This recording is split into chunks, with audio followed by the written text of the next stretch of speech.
decree came as a great beacon light of hope to millions of Negro slaves who had been seared in the flames of withering injustice.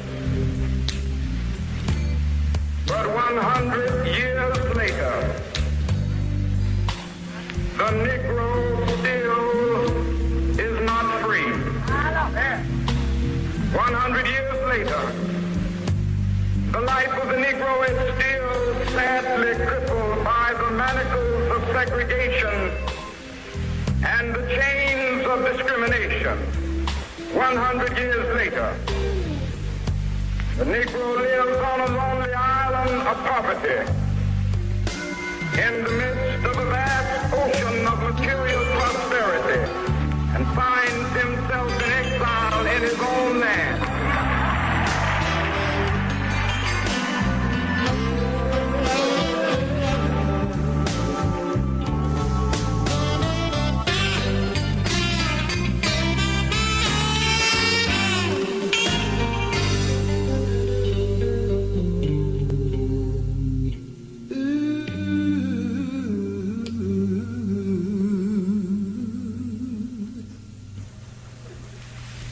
What does that say?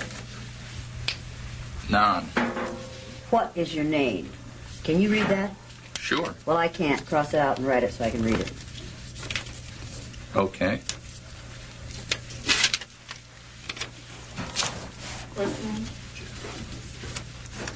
Yeah.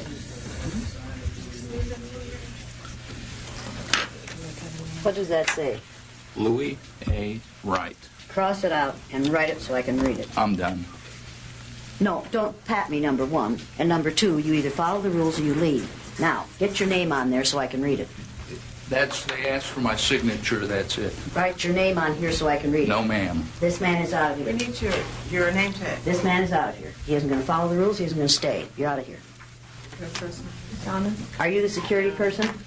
This man is out of here. Okay. Sign in here, according to iPod. Sit down.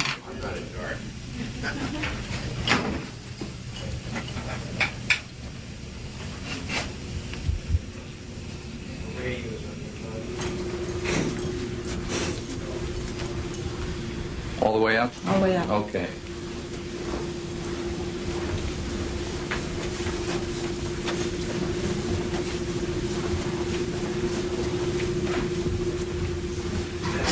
You can go in this room. Thanks. Sign in here, according to iPod. Well, I guess I'm over here in the nom. I'm not brown.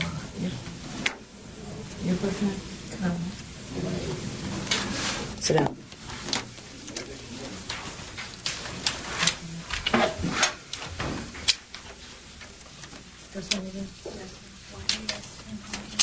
Go to meeting room C. Stay there till we come for you. What color are your eyes? Green. Sign in under brown. Two gentlemen have one question. The question is, would you want them back?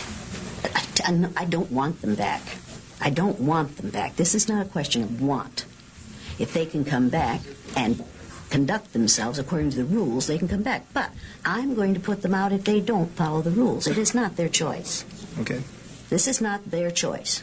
They either follow the rules or they're out of here. That's the only choice they have. All right. Thank you. You want me to tell them that? No, I can I'll be tell. perfectly happy to do No, it. I can do it. Well, Bluey, did you sign in? Yes. Sit down.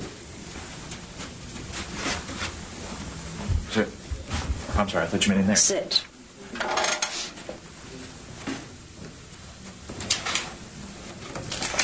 Go to meeting room C and stay there till we come for you.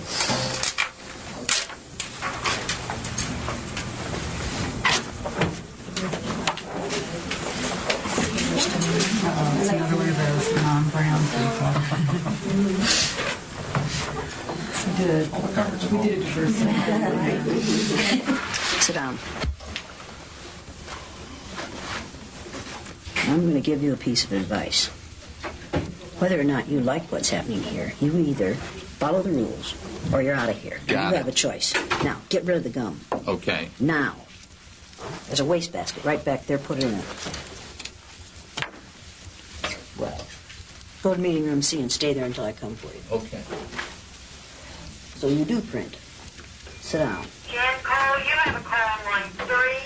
Jan, line 3. Move your legs. I'd have to straddle your leg.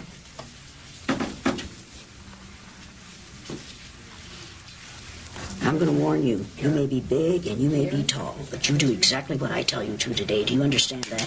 Don't have a problem with that at all. Good for you. So even though we face the difficulties of today and tomorrow, I still have a dream. Yes. It is a dream deeply rooted in the American dream. I have a dream that one day Yes. this nation will rise up and live out the true meaning of its creed. We hold these truths to be self-evident that all men are created equal. I want every white person in this room who would be happy to be treated as this society in general treats our citizens, our black citizens. If you, as a white person, would be happy to receive the same treatment that our black citizens do in this society, please stand. You didn't understand the directions. If you white folks want to be treated the way blacks are in this society, stand. Nobody's standing here. That says very plainly that you know what's happening. You know you don't want it for you. I want to know why you're so willing to accept it or to allow it to happen for others.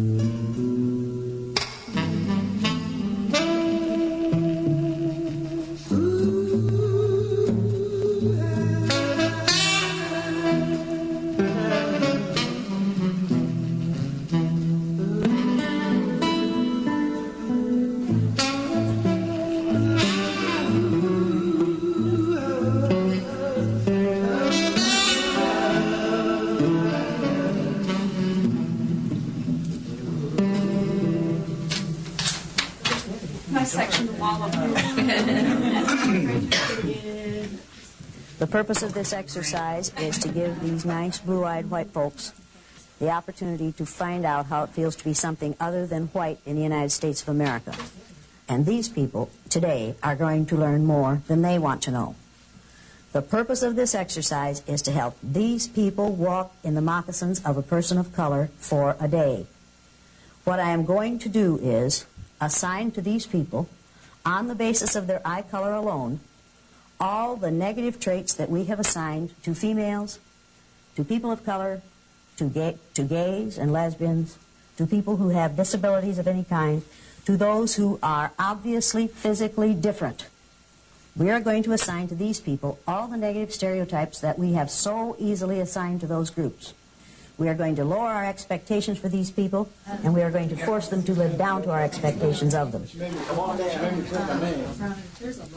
I wrote my name. She said, now, write it so I can read it. How have they been prepared to come in here?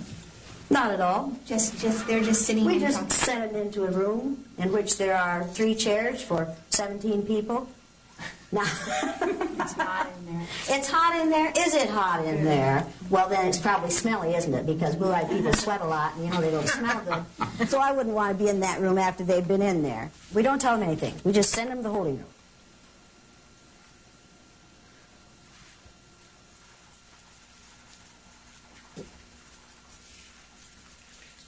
A new reality is going to be created for these folks this morning.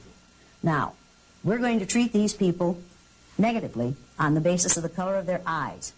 And the reason I use eyes is because eye color is caused by the same chemical that skin color is caused by. If you have lots and lots of melanin in your hair, your skin, and your eyes, you have very dark hair, dark skin, and dark eyes. If you have only a little melanin in your hair, your skin, and your eyes, you have light skin, light hair, and light eyes. Now, having light skin, the first people on this earth, the first modern human beings on this earth, evolved near the equator in sub-Saharan Africa in about 280,000 years ago. They needed lots and lots of melanin to protect their cells from the rays of the sun. That's what melanin does for you. As people migrated farther and farther north, their bodies were exposed to less and less sunlight, so their bodies produced less and less melanin. So people in northern climates have much less melanin in their skin, their hair, and their eyes than people in southern climates did who evolved at that time. Now, folks, as people's hair and skin got lighter, it didn't have a bad effect on their brains. But as their eyes got lighter, it allowed more and more light to enter their eyes, pierce their brain cells, and damage their brains. And that's why blue-eyed people aren't as smart as brown-eyed people. Make sense to you? Why are you laughing? It's ridiculous, isn't it? People, it is no more ridiculous to make that statement about eye color than it is to make the statements that we traditionally have made about skin color. If it makes good sense to judge people by the amount of melanin in their skin, then it makes equally good sense, more good sense, to judge them by the amount of melanin in their eyes. And that's what we're going to do this morning. All we're going to do is spend about 2.5 hours treating these people negatively on the basis of a physical characteristic over which they have no control. Now, they aren't going to like this. If you do your job right, they aren't going to like this. Is that going to make me happy? Yes, yes, because I want them to be uncomfortable, and I want you to help them to be uncomfortable. Keep the noise down. Keep the noise down. I'm not playing. Everybody keep the noise down. And whoever messed with the door, leave it alone. It was them. Who was it? Keep the noise down.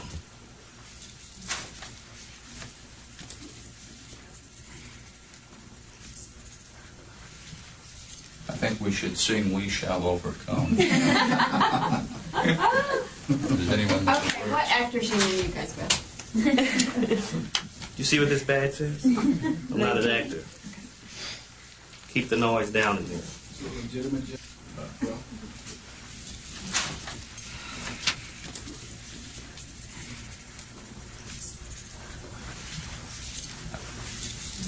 Blue-eyed people aren't as smart as brown-eyed people.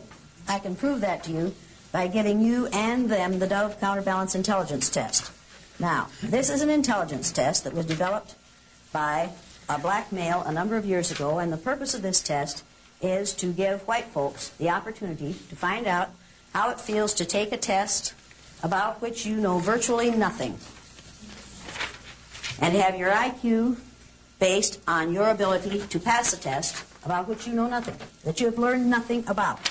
We do this with people of color and with immigrants in this country all the time, and we base our judgment of their IQs on their ability to respond to items about which they haven't learned. The blue-eyed people aren't going to know many of these answers because they aren't very intelligent, because they haven't had to learn about people who are different from themselves, because they have only had to learn about white culture. This is a test that is based on the black culture of a number of years ago in this country. These blue-eyed people won't know many of these answers because they aren't smart, they aren't caring, they aren't curious, they don't feel that they have to learn about those who are different from themselves. That's the way they are. You people, you brown-eyed people, are going to know at least half of these answers because you are smart, and you are caring, and you are curious about those who are different from yourselves, and you've learned a whole lot about those who are different from yourselves, and I'm going to give you the even-numbered responses. Now, this is not cheating, people. This is called reinforcing our position of power in this room. Everybody understand that? We do this all the time in the public, private, and parochial schools in this country. It is one of the ways we teach people who the superior people are. We give culturally biased tests on a daily basis in this country. Make no mistake about that. We use culturally biased textbooks.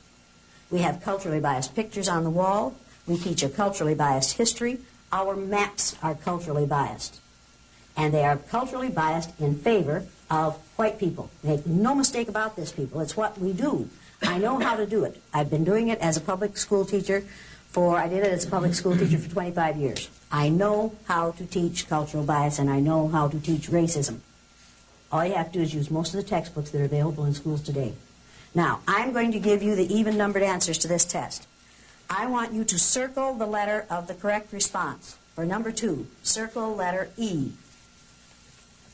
Number 4, circle C. Number 6, D as in dog. Number 8, C.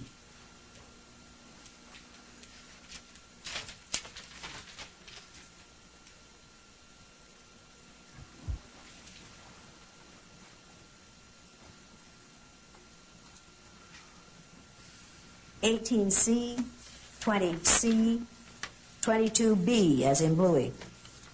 Okay? Now, people, when you take this test, put an answer on every line on the left side of this page. Put an answer on every line. Don't just leave those answers circled. Because if you do that, they'll look over at your test and they'll say, see, you cheated. Now, we aren't cheating. We are simply reinforcing our power. Has nothing to do with cheating. It's just the way society is. Put your paper underneath your pad. When you take the test, move your chairs back so that they can't see your answers, because if they can see your answers, what will they do? They'll copy them, because that's the way they are. You just have to realize that.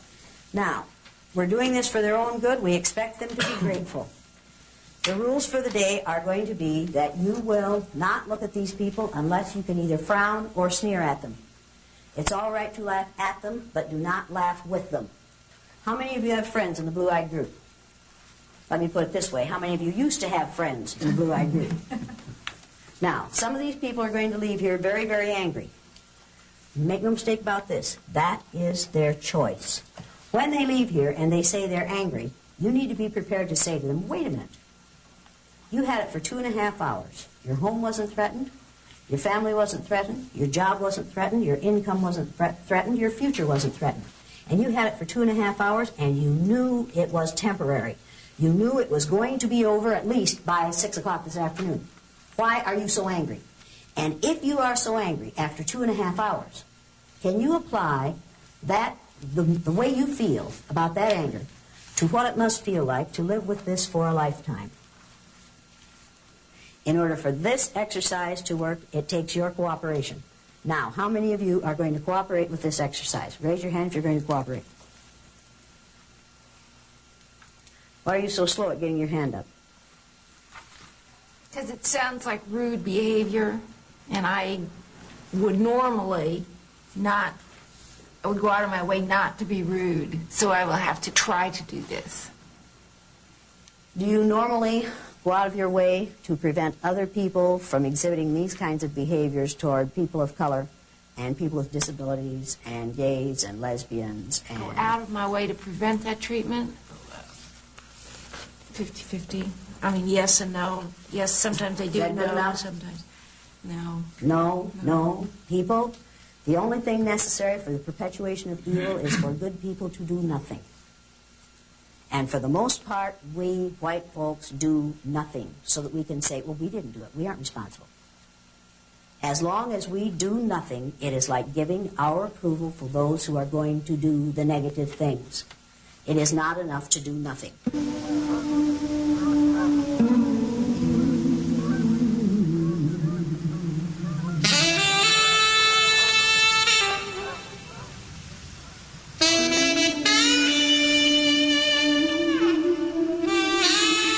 I got the idea for the blue-eyed, brown-eyed exercise from reading about what the Nazis did during what has come to be called the Holocaust.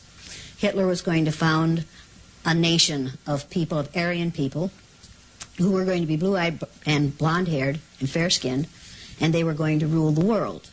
And one of the ways they decided who went into the gas chamber during the Holocaust was eye color. I decided on the day after Martin Luther King was killed that I would do what Hitler did. I knew it worked for him. I thought it might work for me. I decided that I would pick out a group of people on the basis of a physical characteristic over which they have no control, and I decided that it would be eye color. I didn't know for sure that that had really happened. I had read about it, I had heard about it, and I had seen movies about it, but I wasn't sure until I read the book Mengele and also the book The Nazi Doctors, and realized that yes, indeed, this was true. And in the book Mengele, which I have here, and which is one of the really scary books I've ever read, it talks about him doing these experiments without benefit of anesthetic, either chemically or surgically, on people of all ages to find a way to change people's eye color from brown to blue, so that when they found a brilliant brown-eyed Jewish person, they could change that person's eye color and so make that person a member of the master race. Now, this was in one of the most civilized societies on earth. Some of the greatest philosophers the world has ever known came out of Germany. And here, this man with this intelligence taught us all that if you have enough brains and enough power, You can kill other people who have a lot of brains, who have no power, and you can do it on the basis of a physical characteristic over which they have no control, or a religious belief with which you disagree. That's a scary, scary thought. It has happened before. It will happen again unless well-meaning people read things like this and realize that this wasn't a monster. This was a man who was doing what he thought was right and had the power to do it. This is an interesting book. Here's another interesting book called The Nazi Doctors that tell you exactly what it took to get people of intelligence and education to go along. It's terrifying. It is absolutely terrifying. And the terrifying part of it was that, in fact, ultimately it was so easy to get them to go along. Intimidation works.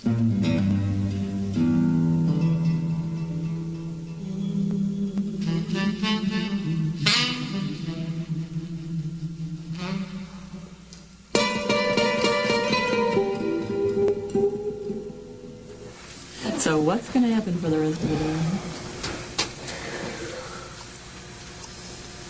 So, I mean, we're really not afraid of anything happening to us. We know realistically nothing is going to happen to us if we walk out the door, but we can still play the game. Play gin. Right. Right. We want coffee. We want air. Air would be good. There's nothing that says we can't have that. We've just been passively sitting here because we're good people and they ask us to. Absolutely. Now, we're going to call these females girl, honey, sweetie, baby, chick, darling. What are we going to call these males? Boy. Boy. Boy.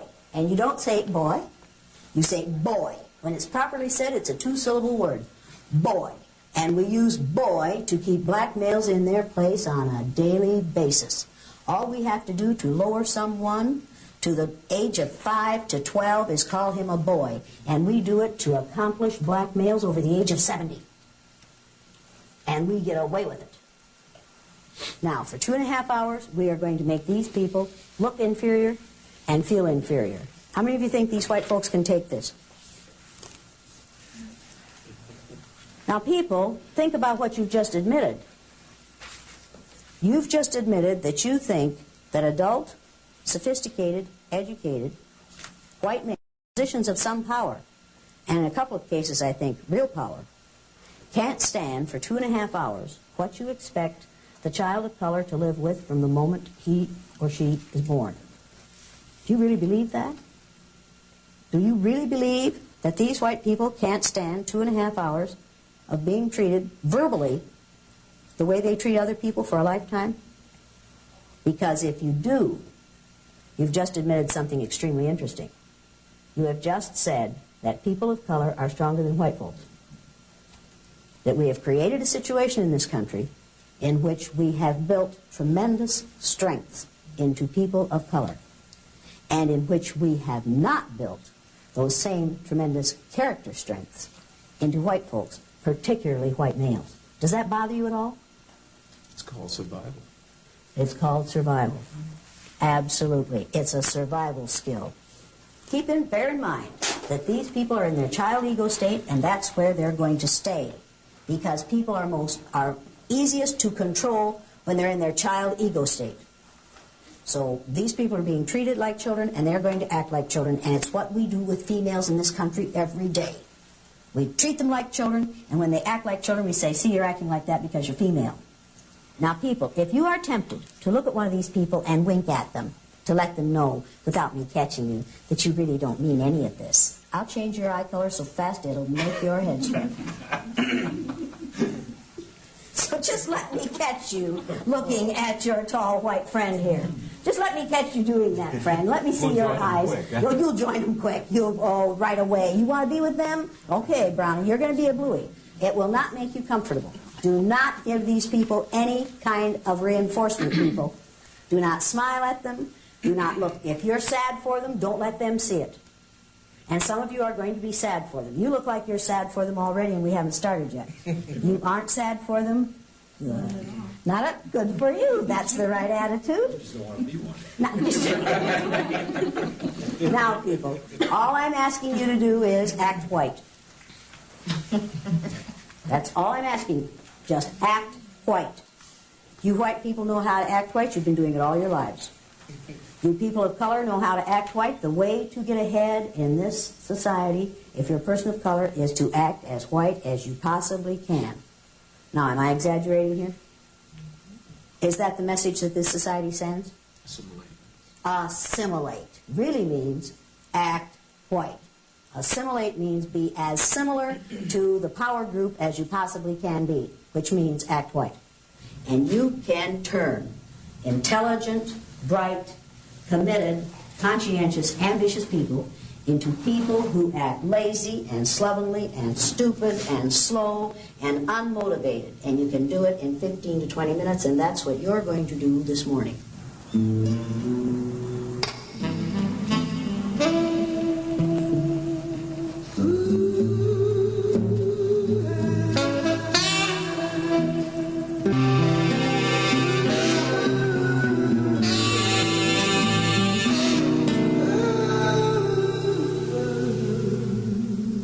Martin Luther King was killed on April 4th, 1968. I was teaching third grade in an all-white, all-Christian community. I needed to explain the death of Martin Luther King to my students. I didn't know how to do it, except by allowing them to walk in the shoes of a child of color for a day. The first time I did it, no one knew until my students wrote essays about it, and those were published in the paper. And then the Johnny Carson show called and asked me if I would come in and do the Johnny Carson show. Then people in the community found out about it. Then all kinds of unpleasant things happened. I got vicious calls in the night. We got, probably between 500 and 600 letters, a third of them so ugly and so obscene that I couldn't share them with my third graders. That fall, when people came to register their children for school, their offspring for school, 20% of those who had children coming into third grade said to the principal, "Don't put my kid in Elliott's classroom." Every year after that, the same thing happened, only sometimes parents would call in and say, "I don't want my kid in that nigger lover's classroom." And the principal never had to say, "Which nigger lover do you mean?" Because we all knew there was only one. My children were beaten and spit on, my own offspring. We have 4 children. They were abused by their peers, by their teachers, by the parents of their peers. My parents lost their business. My father died totally isolated 3 years ago in the community in which his great-grandfather was one of the first settlers, isolated because he had raised the town's nigger lover. I've learned a whole lot about racism.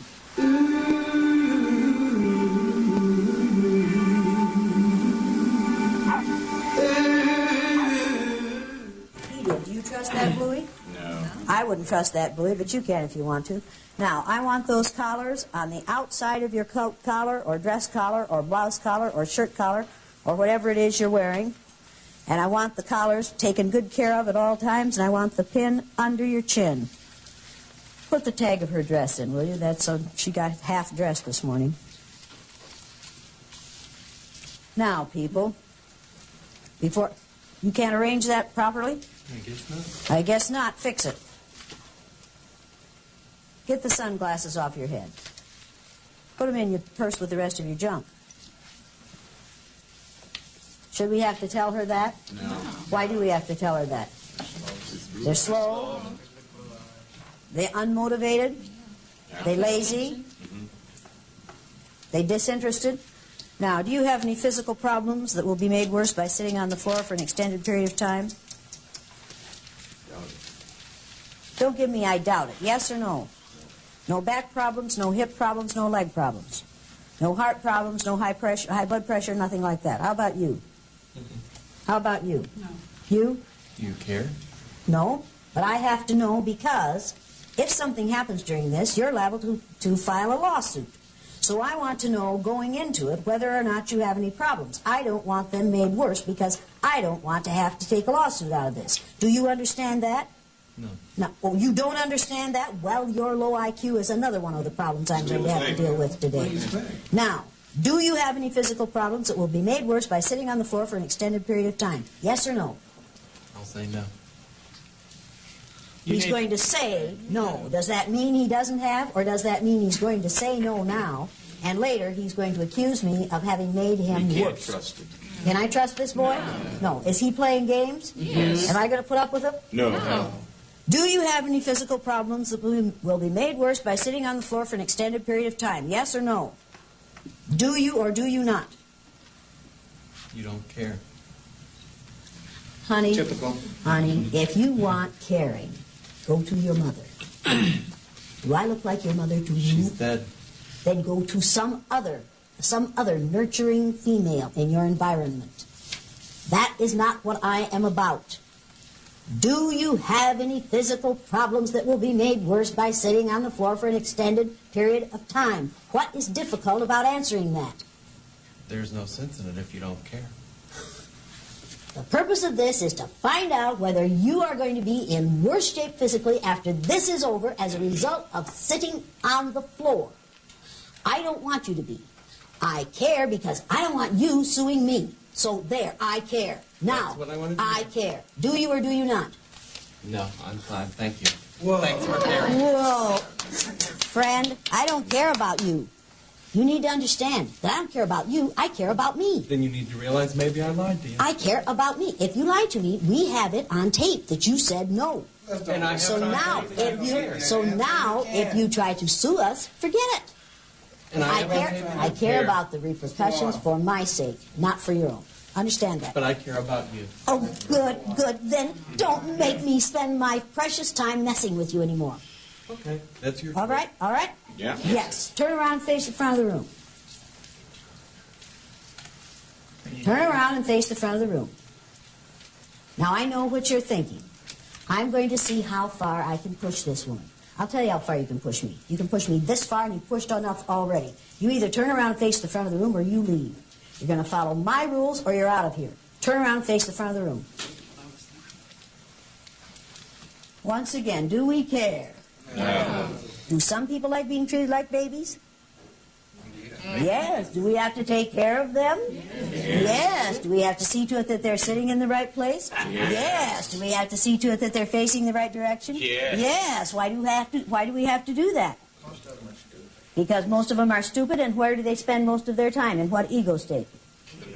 Their child ego state. Have we seen examples of people spending time in their child ego state already this morning? Absolutely. Absolutely. This boy wants to know that you care. Should it matter to him one tinker's damn whether I care? No. Does it really matter to him? No. But does he want me to force me to care about him? Yes. Can he do that by behaving the way he did? No. No, people, that is not the way it's done. And women, no, that's not the way it's done. Now, when people act the way this one just did, he is in his child ego state. He has gone to the age of about 7.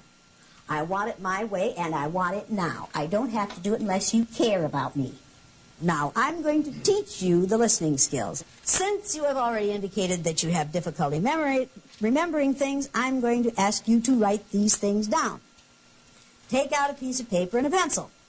Write exactly what I say, exactly as I say it. Number 1. Good listeners have quiet hands, feet, and mouths. Write it down quickly before you forget it. Write it right now. Good listeners, what does yours say? Good listeners have quiet hands, feet, and mouths. How many commas do you have in that sentence? None. Why? I was writing fast and I left the commas out. Give me your paper. How many commas do you have in your sentence? I have none. Why? Because I heard you say none. You heard me say none. Oh, sweet Jesus. But you don't. Well, now, Sonny, you have a period on there, don't you? Yes. Did you hear me say period? I did hear you in the sentence. Oh, you did hear me in the sentence, but you didn't hear me in the sentence say commas. Is your reasoning a little strange here? You're right. Yes. Are you looking for excuses for failure? No. Yes. And are you trying to blame your failure on me? No, yes. I'm blaming it on myself. And blame it on yourself. Now get some commas in there.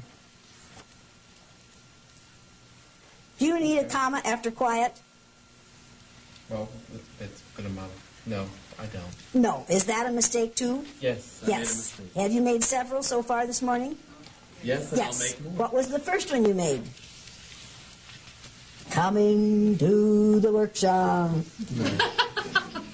Big mistake. Now, where are you gonna put your commas? Hands, feet, and a period after mouth. Good for you. What about you, dummy? How do you spell quiet? Not like that. How do you spell quiet? Spell it out loud for me, right here, as you have it, right here. Q-U-I-T-E. Q-U-I-T-E. That's quite good, isn't it? It's not quite quiet, is it? That's right. How do you spell quiet ordinarily? Q-U-I-E-T. Q-U-I-E-T. Why did you spell it this way today? This is writing fast. Because you were writing fast. When you write fast, you don't think as well, right? That's absolutely right. Then I hope you drive slowly on the way home. I will. Cross it out and get it right. Remember, it does not rhyme with right. There we go. Now, the second. May I ask a question? Good listener. I was just talking, and you interrupted me and started to talk. You're a real poor case, aren't you? Well, I was going to ask a question. What's your question? I was going to say if I could have my paper and pencil back so that I could take notes and get to my adult state. Now, I'm going to give you a piece of advice. Every time I look at you, you're sitting there with that sick smirk on your face. If you can't look up without smiling, the next time I see that smile, I'm going to come down on you real, real hard.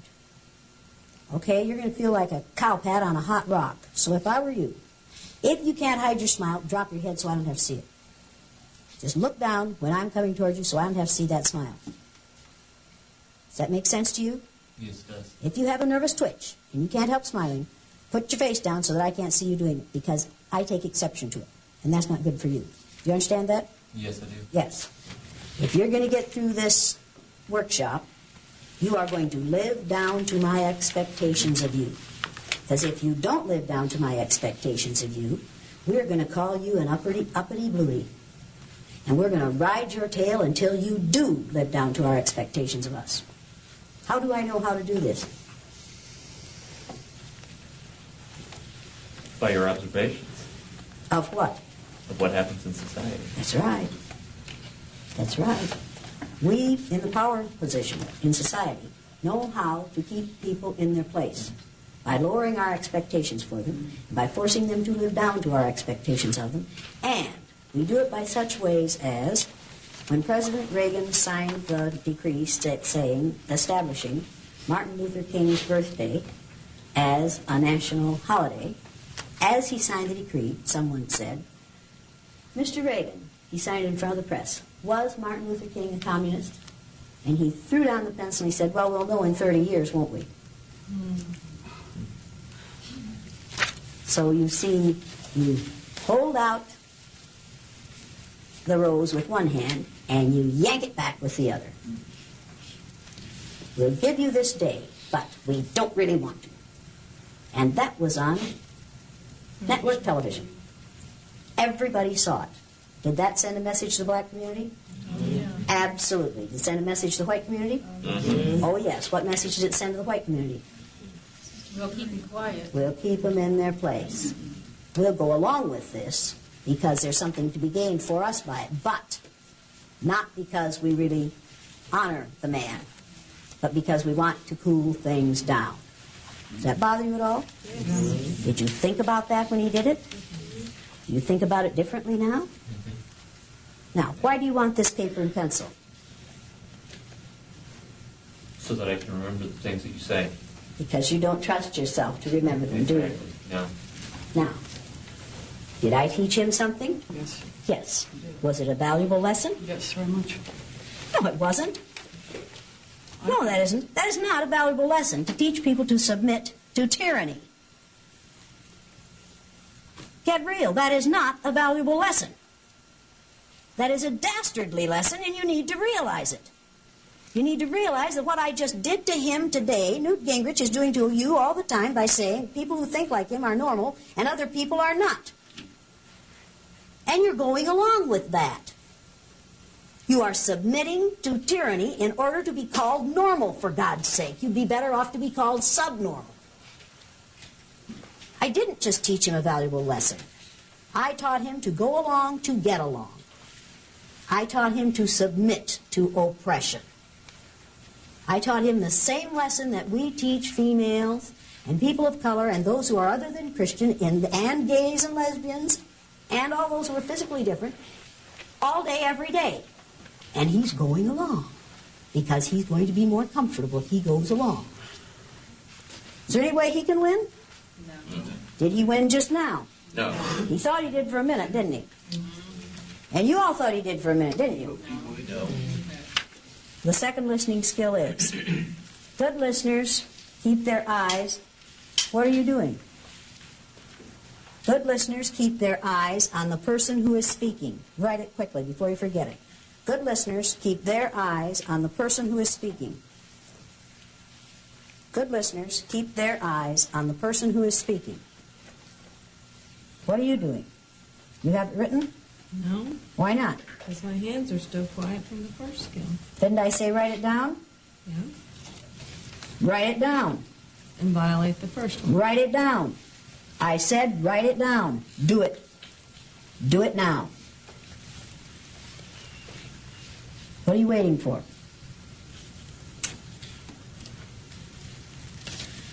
Now I'm going to warn you about something. In case you don't recognize it, I'm messing with your mind. Now, I told him to conform, and then I said it was stupid to conform. So then you decided that you wouldn't conform. So now you're in trouble. Now, what had you better do? You never know what to do. That's right. That's right. Just the minute you think you've caught on to the rule, what did I do? You changed the I changed the rules, people. Am I good? You're good. Am I good? Do I know how to do this? Absolutely. I'm a white female. I learned how to do this at my mother's knee. I know exactly how to do this. I can turn you every which way but loose. And there ain't no way you can win. And we can do this outside this room. Our society does this on a daily basis. We build people up and then we tear them down. We're doing it with Colin Powell right now. We're going to build that boy up, and that's what we're calling him, that boy. We're going to build him up, and then if he gets anywhere near where he wants to go, where he doesn't really want to go, but we're flattering him into going there. And about the time we get him up there, what are we going to do? Kick the blocks out. We're going to kick the blocks out and let him slide right down that slippery slope, unless I'm very much mistaken. Because do you really think that this country is prepared to vote in a black president? How you think this country is prepared to vote in a female vice president? No.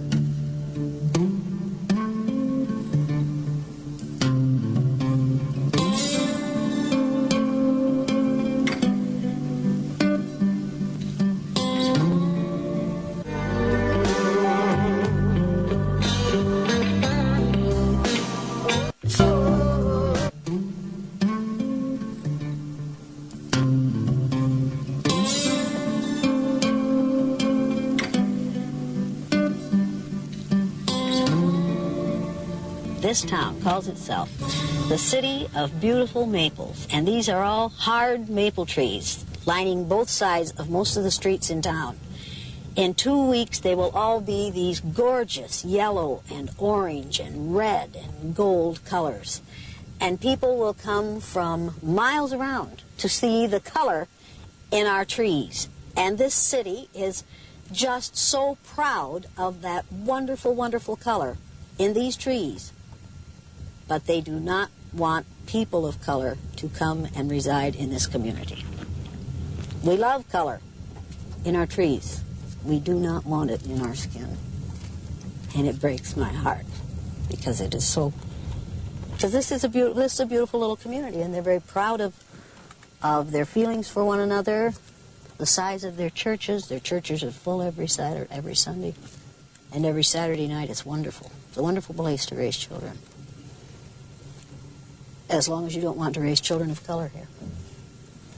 It's heartbreaking. The first time I did this exercise in 1968, my parents sold 42 lunches in their little hotel lunchroom in Riceville. The day after it was shown, they sold 2. They never sold more than that again.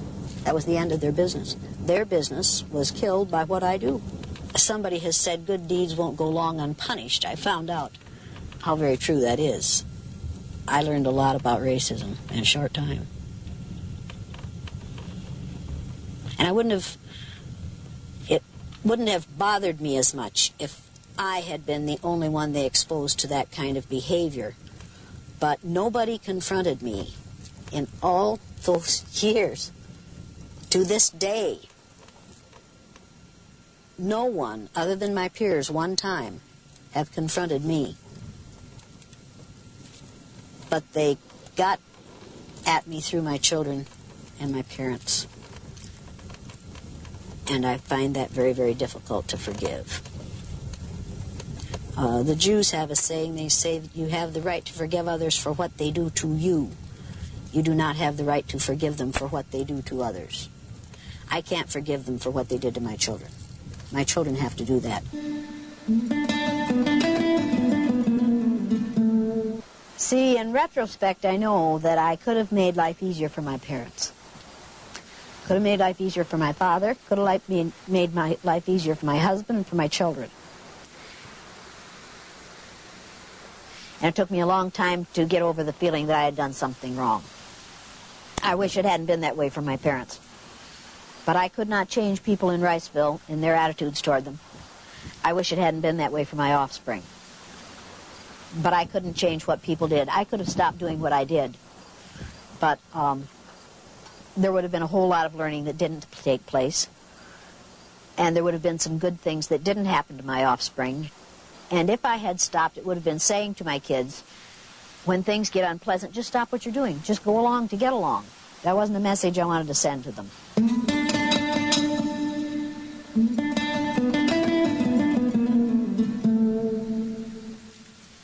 It's a new experience for most of you. Perhaps not for this one. But for most of you, it's a new experience to have to just be submissive. Just get your poop in a group and keep your mouth shut. Just do the very best you can so you don't call my anger down on you. Now, this is just for a little time. I think you can do this for a little time. I'm not sure that all of you can. This is going to be a good learning experience for you. Remember that in this situation, you people have no power. Absolutely no power. So quit trying to exercise what you don't have. Quit trying to run the show. You need to decide how big a risk you want to take. Let me tell you something. I will not soon forget the female who looked a lot like you, which is unfortunate for you, in Denver, Colorado, who decided when she came in as a blue-eyed person that she was going to not conform and she wasn't going to go along. And she went up and down the 2 rows of blue-eyed people saying, "Come on, brothers and sisters, come with me and defeat the oppressor. Come with me and refuse to go along with this. Do not go along with this. Do not take this abuse. Come on, we can demonstrate and we can make a difference." Made a total fool of herself. The rest of the blue-eyed people felt that there was an opportunity here. She didn't want to learn it. She, in effect, was saying to people of color, if you would protest, these things wouldn't happen to you. If you do what I'm doing, these things wouldn't happen to you. When people of color have protested in this country, what have we done to them? Killed them. But you see, as a white female in that situation, she was in no danger whatsoever. And she could walk up and down that line protesting and demonstrating until hell was over, and she knew that she wasn't going to get put in jail, and there were no dogs, and there were no whips, and there were no fire hoses, and there were no guns in that room. And she had no gas chamber, and she had absolutely nothing to lose. Now, when you have nothing to lose, when you're risk-taking with nothing to lose, that's not a risk. No. So what she was doing was absolutely insulting to every person in that room. And I didn't want to touch her, and I didn't want the security people to touch her because that was a corporation, and I didn't want her to sue the corporation. She finally went out. I said, "Get this woman out of here." She went up and lay down on the floor at the front of the room. I said, "All right, folks, here's the way it is. We're going to vote on this. If she stays, I go. Now, I'm going to leave the room, and you participants vote on whether she stays." Now, I was getting paid for being there. This is a risk. She's getting paid nothing. I walked out of the room. I took all my stuff, and I walked out of the room, and I stood in the hall, and I thought, "You dummy. You dummy, what have you just done? You have probably just lost a large account." I stayed out of the room. Pretty soon, here two people came out, one with blue eye and one brown eye, one on each side of her, leading her out of the room. And they voted for her to leave. Why? She was impeding their process of learning. She was keeping them from learning, and she wanted to keep them from learning, and she wanted to be the power in that room. Was I going to let her be the power in that room? Absolutely not. No. Would that have sent a bad message to every person of color, every gay, every lesbian, every person with a disability, every older person, every person who wasn't blonde in that room? Would that have sent a bad message to them? Yes. Absolutely. Was I going to let that happen? No. No. Were the rest of them going to let it happen? No. Who was responsible for them voting what I thought was the right way? They were. They were. They were. And this constant arguing only says, I, as a white female, have the power to argue in this situation because I know I'm really not taking a risk at all. I'm simply being seen. I'm simply playing, look at me. Third graders play, look at me, see how cute I am, see how funny I am, see how I can disrupt the process. That's what she's doing. Therefore, what is her mental state at this point? What is her ego state at this point? She's in her child ego state. Now, you have a choice to make. You can either be in your child ego state, or in your parent ego state, or in your adult ego state. Now, when you're on the floor, it's going to be real hard for you to be in your parent ego state because you're going to have to look up at me. I would suggest that you get into your adult ego state real, real fast, like instanter. It's my intent to be an adult. When are you going to start? It's my perception that an adult does speak up. But I think your point is well taken, Mother. In this situation, is it a smart adult thing to speak up? No. No. But is it a smart thing for a blue-eyed person to speak up at this point? No. What does it do every time a blue-eyed person is disrupted at this point? Makes them all look bad. Makes them all look bad. Does it reinforce all the negative things we've said about them? Absolutely. She's proving all the negative things we've said about them, isn't she? Do you want her to do that for you? Do you want her to do that for you? No, but you're going to be asleep anyway. Do you want her? You didn't tell me you were taking a tranquilizer. Do you want her to do that for you? Do you want her to do that for you? No. Do you want her to do it for you? Do you want her to do it for you? What about you? Oh, yeah, you do, because it shows that she cares, right? It shows that she cares. I'm going to do you a favor. Trade places with him.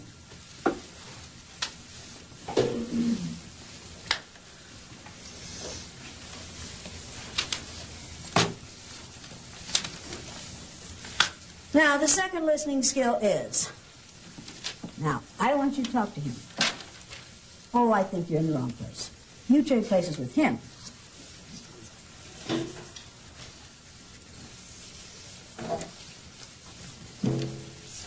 Now, the reason I put you back here is, when you're beside her, her behaviors rub off on you, and your behaviors rub off on her, and you support and reinforce one another.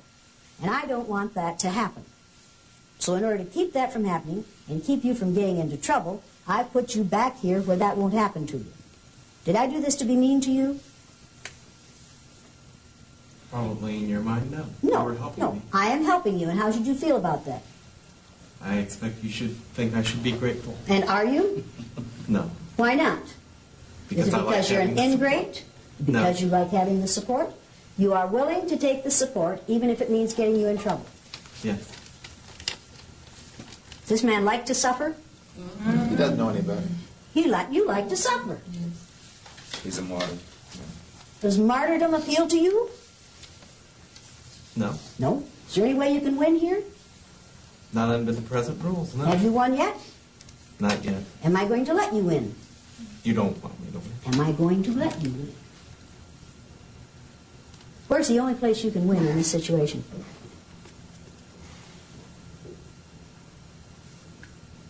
I can. Can you win in your mind? Yes. Yes. Yes. So within me, I can. Within you, you can win. But will I know that you have won within you? Yes. No, I won't. And neither will they. Because we will use everything you do against you. I won't know that you have reinforced yourself inside yourself. But will you know that? Yes. Yes. Is that valuable to you? Absolutely. Absolutely. Is that going to be hard for you to keep on doing that while I keep on badgering you? Yes. Yes. Are you going to have to keep working and working and working to make that happen? Is that fair? Every day? Shit, no, it isn't fair. Did you think this was going to be a fair day? No. No.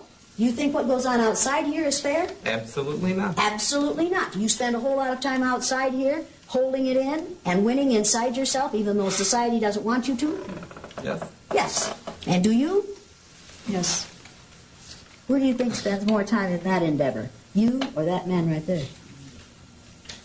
Probably that man. Probably that man right there. Probably. What I'm doing to that man and to you happens to his children, unless I'm mistaken, in the school on a daily basis. Am I mistaken? All the time. All the time. And when you watch that happen to your children, and know you'd better maintain a low profile if you want them to get through the school year, what does that do to you? Tears me up. Tears you up. What does it make your sons think of you? It's a difficult situation. Difficult situation. And who makes that situation difficult? You know who makes it difficult. Yeah, I know who makes it difficult. You're damn right I know who makes it difficult. I make it difficult, and people who look like me make it difficult. And do we spend a whole lot of time feeling badly about it? We talk a lot about it. If we didn't enjoy it, what would we do? Stop doing it. We'd stop doing it. We'd stop doing it. Are you folks on the outside, you brown-eyed people, having a better time here today than they are? Yes! You have more fun than they are? Yes. Have you had fun yet? Why not? Yeah. And what, as a result of being a blue-eyed person, what is going to happen to you? Be treated differently. That's right. And is there anything you can do about it? Not one thing. Is there anything you can do to change my behavior? None. Absolutely. His tears bother me? No. No. His wanting me to care about him bother me? No. His embarrassment bother me? No. Does the embarrassment that females suffer in the workplace bother the powerful males in the workplace? No. If it did, what would they do about it? Put a stop to it. Immediately. Immediately.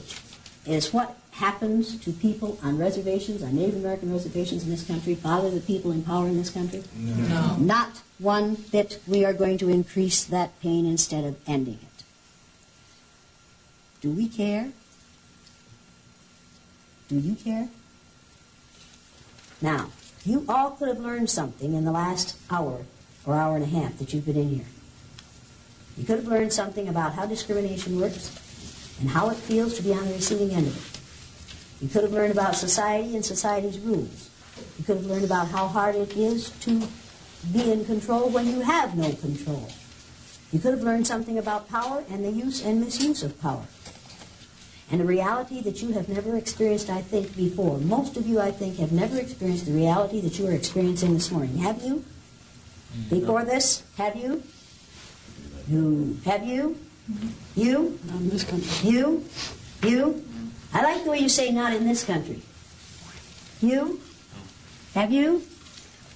Have you ever experienced anything like this before? I've experienced discrimination because of being a woman, yes. Of being a white woman. Do you think the discrimination being visited upon you as a woman is the same as the discrimination that is visited upon her as a woman? Her reality. And your reality in this country. You do not live in the same country that she does. You live in the United States of America, but you do not live in the same country that she does. And neither do I. And neither does she. And she says she has never experienced this kind of treatment in this country. How many of those of you who are brown-eyed have experienced this kind of treatment in this country? The land of the free and the home of the brave, in which you are citizens.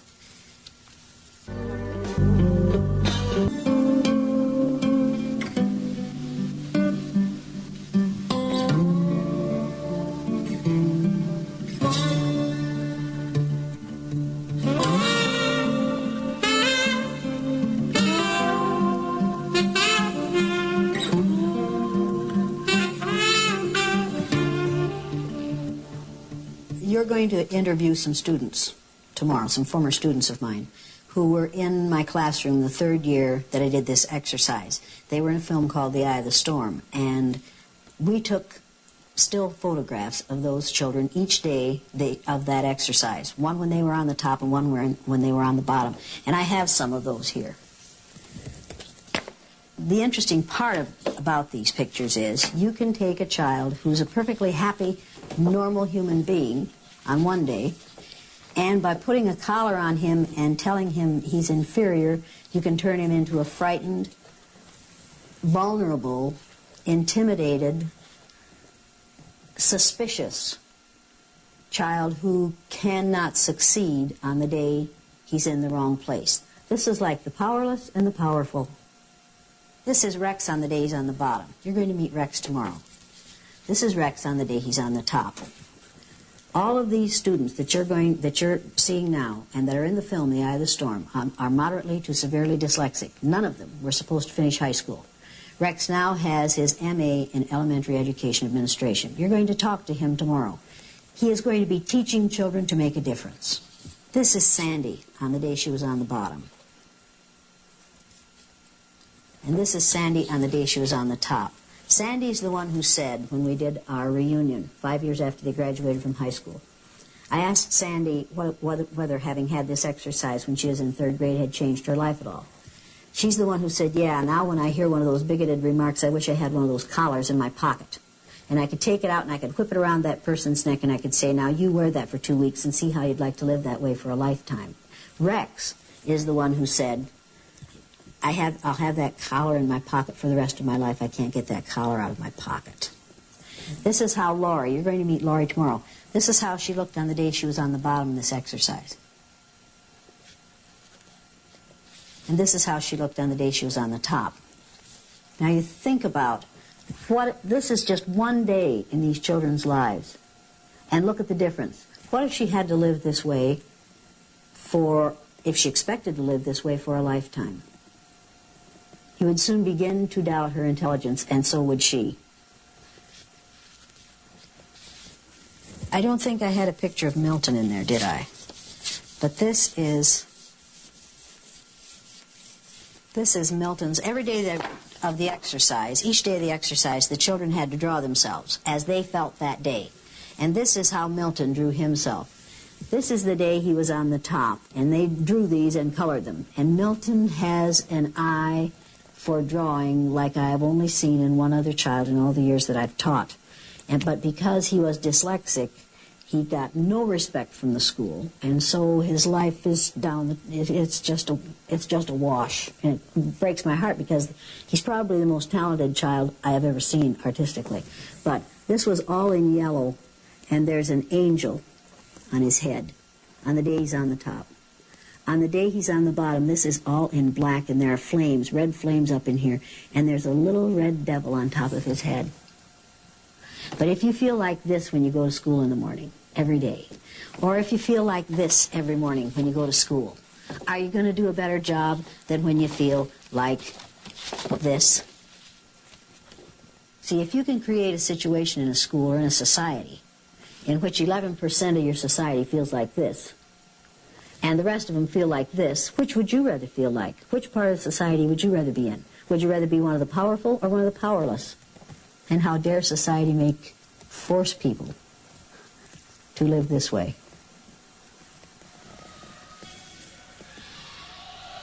It's been over 20 years now, and it's just looking at these pictures and talking about it is just as if it happened yesterday.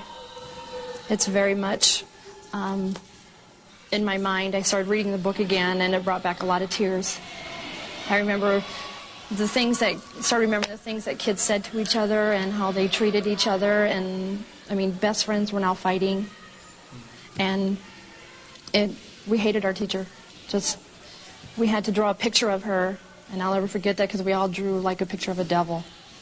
And we had to stay in extra for recess. We couldn't go back for seconds, and some of the kids, we couldn't share our food because, we're dirty people, and we had to use a cup to drink out of because we had to use the same cup all day, otherwise we were wasteful.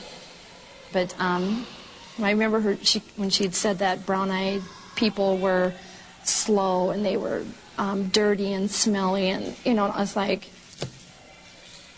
here's this teacher, you loved this teacher, and she's telling you all of these things. It's like, I thought you were my friend, you know, and to go through this, even though we all knew it was a project that we were doing, once it started, you forgot it was a project. It was such a reality that it's like, I'm really going through this. This isn't funny anymore. It's not a joke. And when they had the collar on, you just felt like, you know, that poor little dog outside who wants to go in and nobody will bring him in. But, and then to take them off, you just felt like you'd won the lotto. You know, it was just really good. The exercise has a lot to do with how I feel today. It was just a one-day thing for me, but it has stayed with me all these years. But, you know, a black child has to live with this the rest of their life. Will all those who have total of 2 right, please stand. You have 2 right? Yes. Who checked your paper?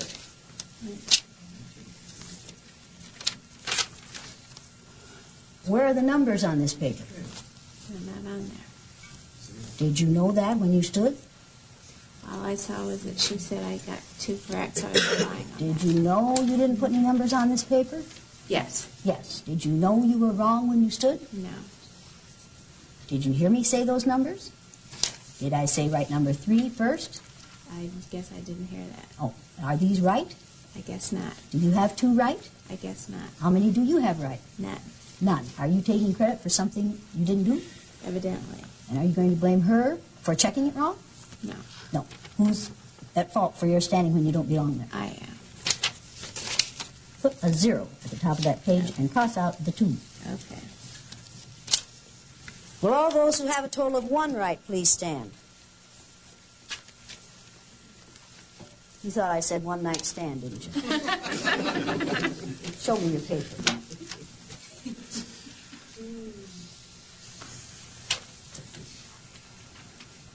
You want to check yours to be sure it's right before I look at it?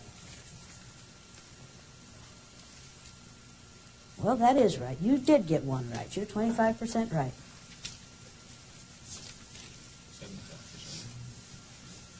75% wrong. You're right. I keep forgetting.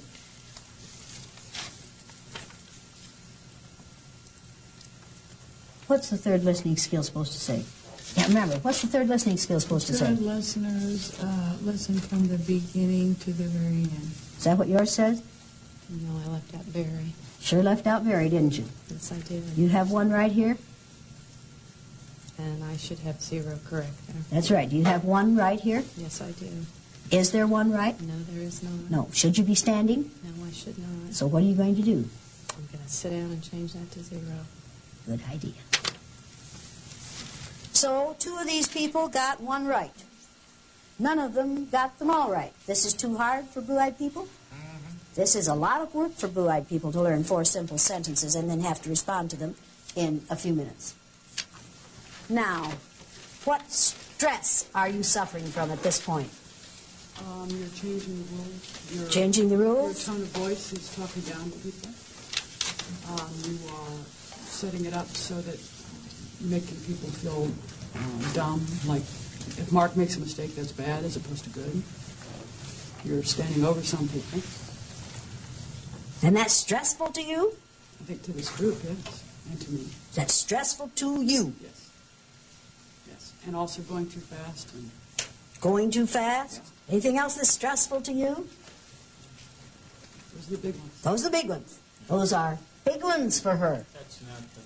Compare that to me and my wife in Independence, right close to where she lived, getting told to walk away from a house that we couldn't rent because it's occupied, and we drive around the block and come back and see a white couple going in there.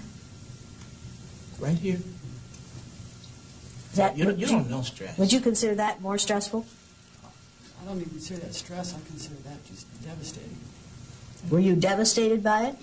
I tried to explain it to my wife and stop her from crying. There was no explanation that worked. No. What's big time stress to you? If you don't mind telling us. Every morning when I get up and go in my bathroom and look in my mirror, that's when my stress begins. Because I go to a school where I am one of 2 black teachers. Out of how many teachers? 60. 2 black teachers in a school with 60 teachers, And you're one of the two. One of the two. That's stress. And are you treated differently on the basis of how you look in the mirror when you get up in the morning? Sure I am. And you know it's happening? Sure I do. And you recognize it? Yes, I do. And you can identify it? Sure I can. And if you describe it to your white peers, what do they say? Oh, Linda, please. That's not happening. It couldn't be happening. What about you? Is this big time stress for you, as far as you're concerned? No. Do you get stressed like this? Do you have to perform in spite of it? Yes, I do. You have to do your job whether the stress is there or not. Right. If you give in to the stress, what do you have to give up? My job. Your job. This look a lot like a lot of stress to you? Very much so. It does? Yes. Do you think these people are stressed a lot? Well, they're stressed, but not what we go through. Okay, so is this big time stress compared to what you said? Very little. Very low. What about you? It's like a game. Yeah, looks like a game. Does it feel like a game to you? No. No. Does it feel like a game to you? You playing a game? Are you playing a game? Are you playing a game? Did you come in here prepared for a game? Did you think this might be a game?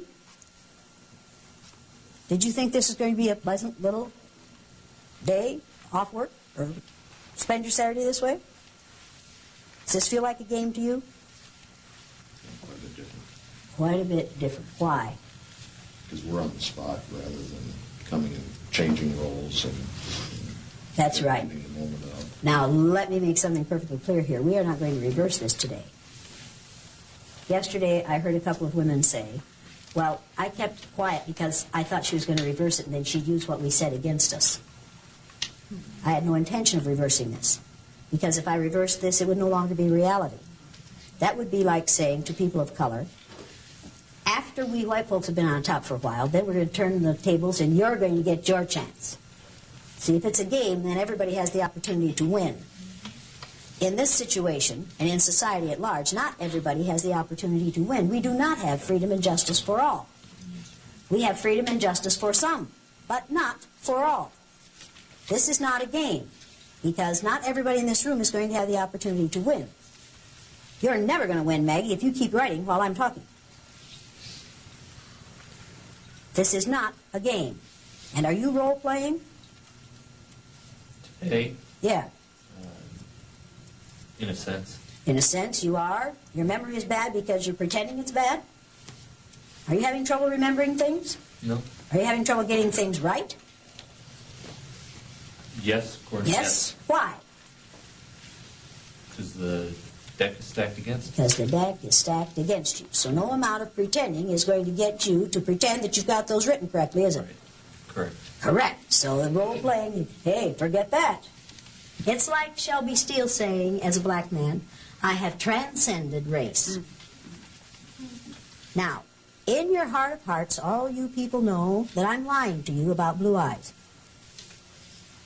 There's nothing wrong with having eyes of a color other than brown.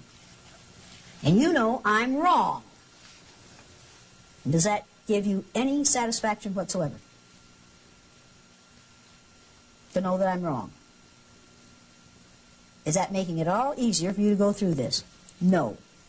You can transcend your eye color. Can you transcend my behaviors on the basis of your eye color? No. Can you transcend my eyeism? No.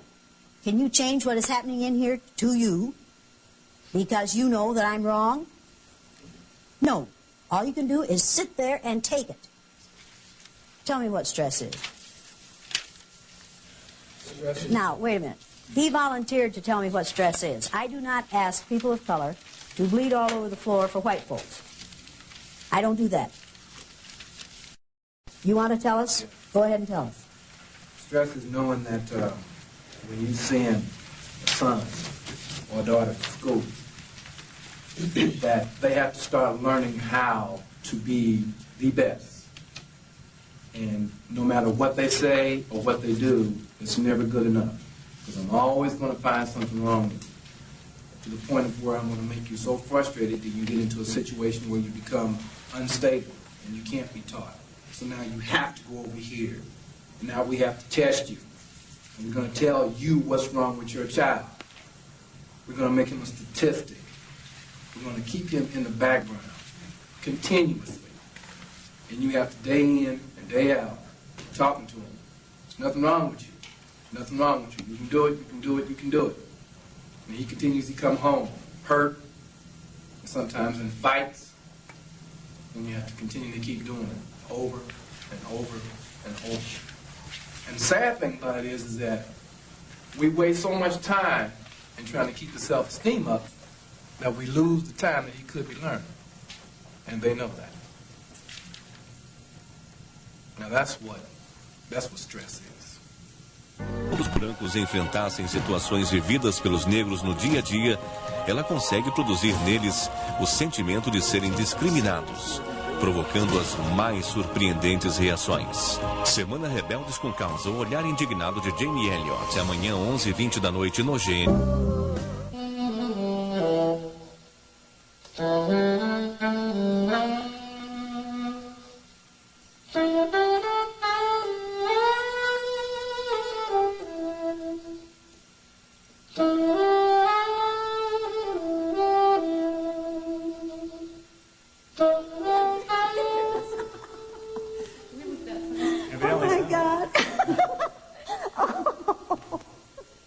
Oh my gosh, Donna, I'm so glad to see you.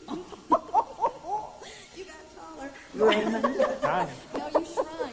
I don't want to hear it. I heard what you were thinking. Oh my gosh, you all look so great. I'm so glad to see you all. Oh, I said I ran into you once in Riceville, just that one time. You guys were sitting in the car. A long time ago. I haven't seen you since. Oh, you got to take your kids and turn them loose at our house. That's fun. That's the good thing. You're going to do it again. Well, I got the third one now, so I can be more than Yes, so now we can have more fun. Oh my gosh, you all look so good. Oh, where's Lori? Working, they said. Perhaps so, yeah. Ah, shoot. Well, so be it. Oh, I have something for you. I have something for you. See this? This is Blue Eyes Ward Off Evil. Hey, I need all the help I can get, right? So I brought you each one. Oh, neat. Let's see, these come from Saudi Arabia by way of Sarah through Saudi Arabia. So when you wear them, think of Sarah in Saudi Arabia where men are men and the women laugh at them.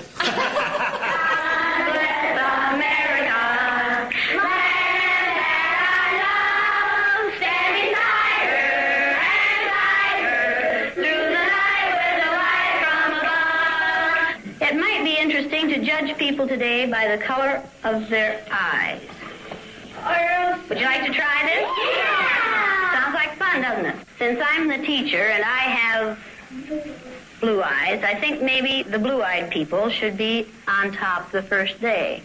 I mean, the blue-eyed people are the better people in this room. Oh, yes, they are. Blue-eyed people are smarter than brown-eyed people. They are cleaner than brown-eyed people. And if you don't believe it, look at Brian. The brown-eyed people do not get to use the drinking fountain. You'll have to use the paper cups. You brown-eyed people are not to play with the blue-eyed people on the playground because you are not as good as blue-eyed people.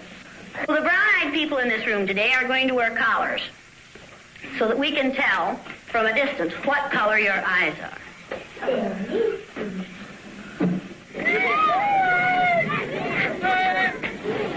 It seems like when we were down on the bottom, everything bad was happening to us. It seemed like Mrs. Elliott was taking our best friends away from us. What happened at recess? Were two of you boys fighting? Yeah. Russell called me names and I hit him in the gut. What did he call you? Brown eyes. What's wrong with being called brown eyes? It means that we're stupider. No, not that. But, oh, that's just the same way as other people call black people niggers. Is that the reason you hit him, John? Did it help? Did it stop him? The first reaction I get from teachers who see this film or from who hear me discuss what I do say to me, how can you do that to these little children? How can you put those little children through that exercise for a day? and they seem unable to relate the sympathy that they're feeling for these little white children for a day to what happens to children of color in this society for a lifetime, or to the fact that they are doing this to children based on skin color every day, and I'm only doing this as an exercise that every child knows is an exercise, and every child knows is going to end at the end of the day. Let's take these collars off. What would you like to do with them? Throw them away. Go ahead. Go ahead. Don't eat them like great. This older woman in the middle of this group stood up and said, Mrs. Elliott, I came here to tell you how much I hate you. I said, okay, well, go ahead. You know, this isn't a new experience. She said, I am Jewish. I was born and raised in Germany. She said, we went to a Jewish school. Every morning when our headmaster came in, we would bow and say, good morning, Herr Headmaster. She said, one morning he came in with 2 SS troopers.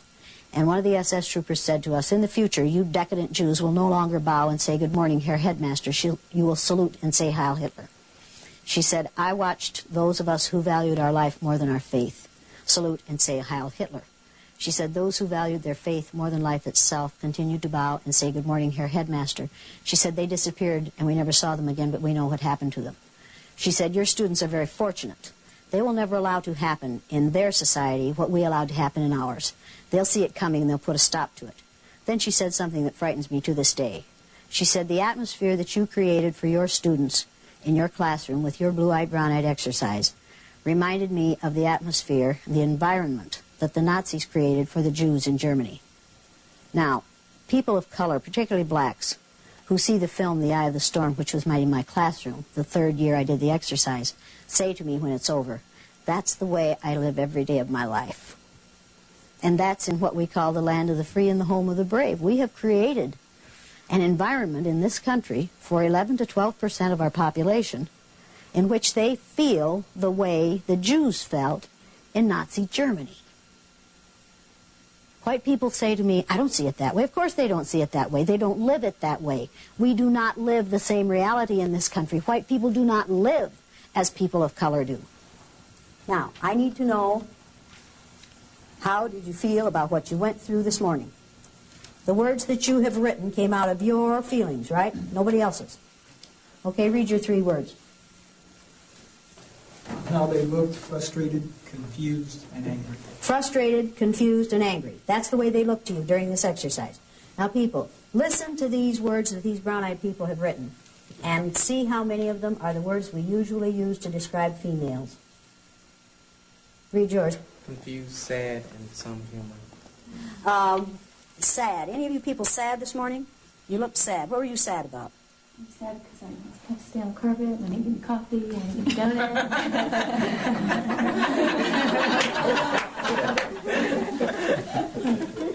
Valley girl? Like, wow, man. And I'll tell you something else. I'm going to give you a really valuable piece of advice. Okay. Get over cute. Okay. Now, I'm absolutely serious about this. Get over cute. Because you'll be cute until you're about 45. And then at 45, you won't be cute anymore. You'll just be an old broad. And there'll be a whole bunch of 18 to 40-year-olds there who are cuter than you are. And at that point, you will say, I want that promotion. And somebody will say to you, well, but see, I don't think of you as qualified. I just think of you as cute. And then you're going to howl sexism.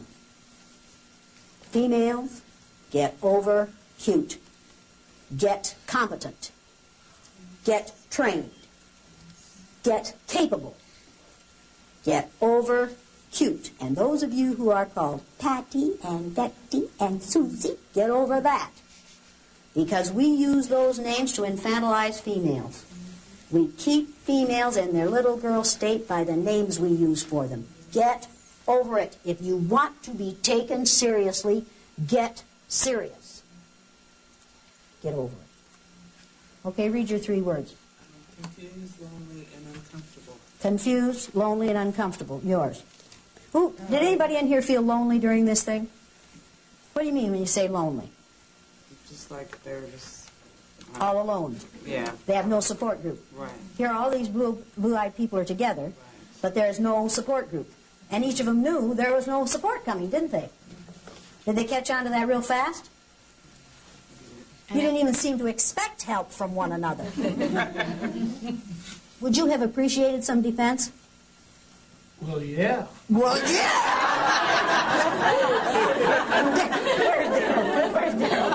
Where's Daryl? Don't you say another word until I get my husband in here, because you are so like my neighbor, I can't believe it. Well, yeah! You would have appreciated defense. Yeah. Yeah. Did you resent the fact that none of them stuck up for you?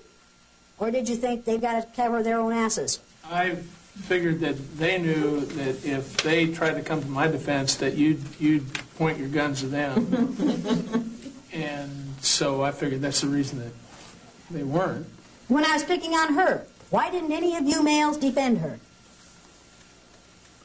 Of course, I wouldn't have defended her either, but why didn't any of you defend her? Why didn't you defend her? It's like if you're picking on her, you're not picking on me. And so by the rules I kind of saw, it's like I'm just going to sit back and lay low. And let her do it to them. It's what makes racism work, people. It's what makes homophobia work, people. It's what makes sexism work. It's what's going to make ageism work. To sit back and do nothing is to cooperate with the oppressor. As long as you folks did nothing, I was free to do whatever I chose to. Read yours. I see they looked intimidated, confused, and scared. Scared. Any of you people scared this morning? What were you scared about? I was, I think the thing that made me most scared was when we talked about the, just doing this for a day, and how it really is a lifetime thing for so many folks. Why does that scare you? It scared me. I really got in touch with just the incredible injustice that I'm a part of. Yeah, yeah. It really scared me. Yeah. I was really aware of my my stomach, and I was really aware once I really allowed myself to begin to really understand and really accept, the full impact of this. It started making me really sick. I just really felt physically sick at the. Now, you felt sick to your stomach this morning in a 2.5-hour exercise. Could that have anything to do with why so many black males die 9 or 10 or 15 years before white males do, and so many of them have high blood pressure and problems with heart and all kinds of problems that kill them early and have nothing to do with violence? Could having to confront this and deal with it, or not confront it and cope with it all day, every day for yourself and your wife and your children and your parents and your grandparents, make you sick? I guess probably the biggest thing is that it's really hard for me to believe that one person can make a difference. Have I made a difference in you? Yeah. How many people do you think I am? At the end of the Second World War, when they cleaned out the concentration camps in Germany, a Lutheran minister said, when they came for the Jews, I wasn't Jewish, so I did nothing. When they came for the homosexuals, I wasn't homosexual, so I did nothing. When they came for the gypsies, I wasn't gypsy, so I did nothing. When they came for me, there was no one left to do anything. Now, think about it. Just think about that.